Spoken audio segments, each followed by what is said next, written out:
उसके साथ अपने आप समाज के लोगों में एक आपसी धर्म के प्रति सौहार्द समन्वय हो जाए। 4 महीना जो लोग अपने घर कहीं कथा इसी भागवत कथा को कहवाने के लिए लाखों लाखों रुपया खर्चा किया जाता है अपने घर सुनने के लिए, और तभी बढ़िया से पूरे 7 दिन कथा के व्यवस्था करने में ही सारा समय बीत जाता है, कोई कथा होता नहीं सुन पाता है। यहाँ तो अगर हजारों आदमी सुन रहा है तो हजारों आदमी सुन रहा है, कम से कम खाली कथा नहीं सुनना है, यहाँ तो कुछ व्यवस्था करना नहीं है। तो बताया गया है कि ये भागवत कथा अपने आप में, जो भी कथा अपने आप में है, ये मानव मात्र के कल्याण के लिए अपने आप में, जो बहुत हम कुछ तपस्या साधना आराधना करके जिन कार्यों को नहीं कर पाते हैं, वो केवल कथा को सुनने से हम अपने आप में प्राप्त करते हैं। इसलिए मुहुर हो रसिका भोई भावुका, हे भाव को बार बार कथा को सुनना चाहिए, एक न एक दिन जीवन में परिवर्तन होने की संभावना बनी रहती है, ऐसा जान करके अपने आप में कथा को बार बार सुनना चाहिए। एक बात और भी बता दूं, व्यवहारिक काम, जग का समय आ गया है ना, तो जग के भी कार्य कुछ मैं बता देता हूं। अभी तो आप लोग कथा हम सुना ही रहे, जहां तक संभव सुनाते रहेंगे भागवत कथा को, अपने आप को राम कथा आप सुनिए रहे। ठीक 3 तारीख से लेकर के और 9 तारीख तक, याद रखिएगा माता जी लोग, पुरुष वर्ग भी, 3 तारीख से लेकर के 3 अक्टूबर से 9 अक्टूबर तक इस पावन इसी पंडाल में वृंदावन से चलकर आए हुए वृंदावन से चलकर आने वाले अंतर्राष्ट्रीय कथा व्यास, जो देश में विदेश में कथाओं द्वारा जिनका परिचय जाना जाता है, जो देश विदेश में जाकर के कथा कह करके और अपने आप में जो परिचय जिनका कथा द्वारा आज जो भी कोई टेलीविजन पर कहीं कथा बहुत बड़ा व्यापक रूप में जो कर रहा है, तो उन महानुभावों का अपने आप में कहीं न कहीं देश और विदेश और समाज में उनका बहुत बड़ा कथा के रूप में योगदान है। अन्यथा कथा भागवत क्या होता था जी? अब कोई महाराज जी ब्राह्मण देता, संस्कृत बोलते थे, 2-4-5 मिनट हिंदी बोलते थे, 5 आदमी कथा सुनता था, 2 आदमी सुनता था, अपने आप में वही कथा होती थी। इन देहात में कथा होता था, भागवत यही होता था, उसी में 7 दिन 9 दिन समय बीत जाता था। कहाँ अपने हजारों लोग कथा सुनते थे, नहीं होता था अपने आप में। मानस के पाठ कहीं होता, कोई नवरात्र होता, अपने आप में 2-4-10 नवरात्र के पाठ करते, लेकिन जिन महापुरुषों ने महानुभाव ने राम कथा के द्वारा, भागवत कथा के द्वारा, अन्य कथाओं द्वारा जो देश विदेश और एक छोटे कस्बा से लेकर के और एक राष्ट्रीय अंतर्राष्ट्रीय अपने आप में शहरों में जाकर के जो कथा द्वारा अपने आप में सनातन वैदिक परंपरा के अपने आप में प्रचार के लिए जिन्होंने अपने जीवन को समर्पित किया, ऐसे महानुभाव जो वृंदावन से चलकर जो आ रहे हैं, श्री ठाकुर जी महाराज, श्री पराशर जी महाराज, जो नाम तो बहुत लंबा चौड़ा है लेकिन शॉर्ट में आप जान लीजिए, ऐसे श्री ठाकुर जी महाराज और श्री पराशर जी महाराज की भी कथा यहाँ पर होने वाली है। और आप संकल्प लेकर के नियम से 7 दिन कथा को उस समय सुनना पड़ेगा, और समय है 9 बजे सुबह से लेकर के 1 बजे तक राम कथा होगी। याद रखिएगा, राम कथा और कृष्ण कथा दोनों एक साथ सुनने का मौका मिलेगा। तो 9 बजे दिन से लेकर के 1 बजे दिन तक राम कथा होगी, और 2 बजे दिन से लेकर के 6 बजे शाम तक भागवत कथा होगी। और 6 बजे से 7 बजे के बीच में अगर हमको भी मौका दिया जाएगा, मिलेगा, तो मैं भी 2-4-5 मिनट बोलूंगा। 6 बजे से 7 बजे जग के बरी उस तारीख से, अभी तो समय से बोल रहे हैं। तो आप लोग भी माताएं और पुरुष वर्ग क्या करेंगे, वो रक्षा बांध करके संकल्प लेकर के तब सबको कथा सुनना है। इसलिए आज से मैं बता दिया, तैयारी में लग जाइएगा।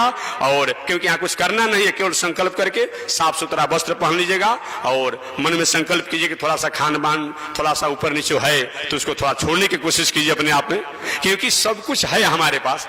खान पान अगर ठीक नहीं है ना, तो हाल उसी तरह से है, समझ लीजिए, वो हाल उसी तरह से है कि सब कुछ अब लड़का के बारात की तैयारी सब कर दिया जाए, हाथी घोड़ा आजा गाजा बाजा टेंट सेमेना लाइट माइक भरतिया कार्ड न्योता सब हो जाए, अब बर का पता ना हो। कोई मतलब का होता है जय योजन है, कुछ मतलब का है।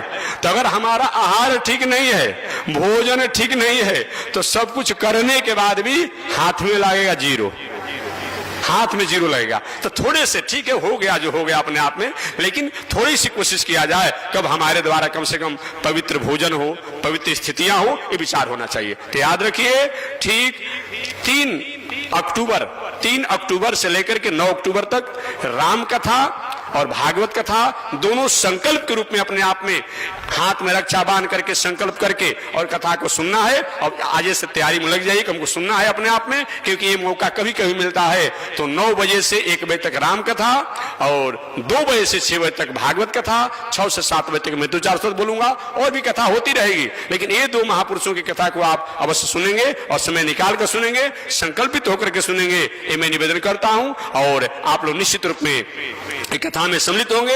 एक बात और बता दूं, जग भी आने वाला है। 4 अक्टूबर को जल यात्रा है। कुछ लोग पूछेंगे महाराज जी तो जो संकल्प कर कथा सुनेगा जल यात्रा में कैसे सम्मिलित क्या किया जाएगा? उस दिन थोड़ा सा 19-20 कर लीजिएगा, थोड़ा सा जल यात्रा में सम्मिलित हो जाइएगा, खत्म हो जाइएगा अपने आप में। लेकिन दोनों जल यात्रा तो एक दिन का करना पड़ेगा। तो जल यात्रा के लिए मैं बताता हूं, जो भी माताएं हैं, पुरुष वर्ग है अपने आप में, अब सब लोग अपने इष्ट मित्रों से बता देंगे पूरा जिला जवार क्षेत्र में कि जो भी भारत देश का रहने वाला हो, भारतीय संस्कृति का मानने वाला हो, वैदिक वेद परंपरा की आदर करने वाला हो, सनातन धर्म की आदर करने वाला हो, मानवता की अपने आप में मानवीय स्थिति में जीवन जीने वाला हो और भारतवर्ष का वो नागरिक हो, सबको श्री लक्ष्मी नारायण महायज्ञ में जग की जल यात्रा के कलश उठाने का अधिकार प्राप्त है। आप लोग इस तरह से अपने आप में अपने अपने घर से कलश लेकर के अपने अपने कपड़ा का व्यवस्था करके आज से करना शुरू कर दीजिएगा। और जग की जल यात्रा में आप सभी लोग सम्मिलित होंगे। कोई किसी से पूछने की आवश्यकता नहीं है कि कौन उठाएगा कौन नहीं उठाएगा और किसका अधिकार है किसका नहीं। जो भारत के रहने वाले हैं, भारतवासी हैं, भारतीय संस्कृति को मानते हैं, सनातन धर्म को मानते हैं, वेद को मानते हैं, वैदिक परंपरा को मानते हैं, ये सबका अधिकार बनता है और सब लोग उठाइएगा अपने आप में। बस अब किसी से पूछने की आवश्यकता नहीं, अपने तैयारी में आप लोग लग जाइएगा। अब पूरा जिला जवार, सीमा भी नहीं रहेगा, जिसको अपना होगा, बाहर का हो, देश हो, बाहर जो कहीं रहने वाला चाहता वो भी अपना कलश लेकर आवे, अपना वस्त्र लेकर आवे और जग की जल यात्रा में ठीक है 10 बजे तक यहाँ पर आ जाना होगा और भोजन छाजन करके, क्योंकि भगवान के पूजा में खा पी कर पूजा किया जाता है। सुने हैं ना, आप लोग कहते हैं खा पी कर करे स्नाना, तो ऐसा मत कीजिएगा। स्नान कर खाइए पीजिए तो कह दिया गया है, भाव में अपने आप उसमें कहते हैं लोग। लेकिन आप क्या करेंगे, स्नान करके भोजन करके, सात्विक भोजन करके और जग की जल यात्रा में आना है। उपवास नहीं आना है, कथा में भी भोजन करके आना है और जल यात्रा में भी भोजन करके आना है। आज जग में जो पूजा पाठ में वही भोजन करेगा अपने आप में, सात्विक भोजन करना है, शुद्ध भोजन सात्विक भोजन करना है। क्योंकि भोजन बजने में नहीं किया गया है। पहले मैं कथा बता चुका हूं कि पूछा गया था कि महाराज कथा में अपने आप में उपास रहना चाहिए कि फलाहार रहना चाहिए कि निराहार रहना चाहिए। तो सुखदेव जी महाराज कथा तो सुना ही रहे थे।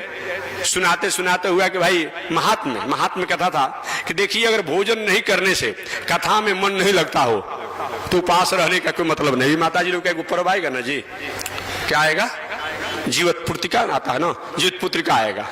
बेचारी बड़ी कठिनाई से करती है। जो भी इनका पर्व होता है ना बहुत कठोर होती है अपने आप में, इनके जैसा कठोर नहीं होगा अपने आप में। लेकिन करती क्या इन लोग है, चाहे जीवतिया हो और जो भी पर्व है। हमेशा मैं कहता हूं अब जो पर्व आएगा तो एक दिन पहले से खाना शुरू करेगी। रात भर खाते खाते बीत जाता है अपने आप लोगों को, मैंने जो तक है काहे कहते हैं कि अगला दिन भोजन नहीं करना है। और बताइए अब अगला दिन भोजन नहीं करना है, इसके लिए पहले से भोजन की तैयारी करते हैं अपने आप में। हाँ, अगला दिन इतना पकवान इतना सारी व्यवस्था बनती है अपने आप में, तो क्या मतलब होता है हम एक दिन भोजन नहीं करें, दिमाग हमारा भोजन पर पड़ा हुआ है। तो इससे क्या होगा, भोजन करेंगे तो फिर खाने पीने के प्रति दिमाग नहीं रहेगा वहां पर ना। इसलिए बताया गया कि अगर 6 बार भोजन करने से पूजा पाठ धर्म कर्म कथा प्रवचन में अगर मन लगता हो तो 100 बार भोजन कर लीजिए। और उपासे रहने से अगर जो हम धर्म काम करने जा रहे हैं मन कहीं चंचल हो जा रहा भाग रहा हो, उस उपवास का कोई मतलब नहीं है। ठीक है, सतयुग में लोग होते थे तो हड्डी में प्राण होता था, त्रेता युग में होते थे, द्वापर युग में होते थे, लेकिन कलयुग में अन्नमय प्राणा क्या है, कलयुग में अन्नमय प्राणा है। अन्न माने क्या होता है, जो जिस चीज को भक्षण करता है खाता है उसके लिए अन्न होता है, तो इसी में प्राण है। अगर ऐसा नहीं रहेगा तबीयत खराब हो जाएगा, प्रतिकूलता हो जाएगी। अतः सात्विक भोजन करके जग के जगशाला में, जग की जल यात्रा में और भागवत कथा में सब लोग सम्मिलित होंगे। तो 4 तारीख को जग की जल यात्रा होगी, उसमें 10 बजे तक अपने अपने घर से कलश को लेकर के वस्त्र पहन करके अपने घर से खा पी कर आइएगा। इच्छा होगा कि जगुम प्रसाद पाने के लिए तो यहाँ भी व्यवस्था रहेगी, लेकिन अपने घर से भी कोई करके आएगा तो कोई रोक नहीं है। तो घर से भोजन करके कलश लेकर के और वस्त्र नया हो तो अच्छा है, न तो पुराने वस्त्र को साफ पहन लीजिएगा।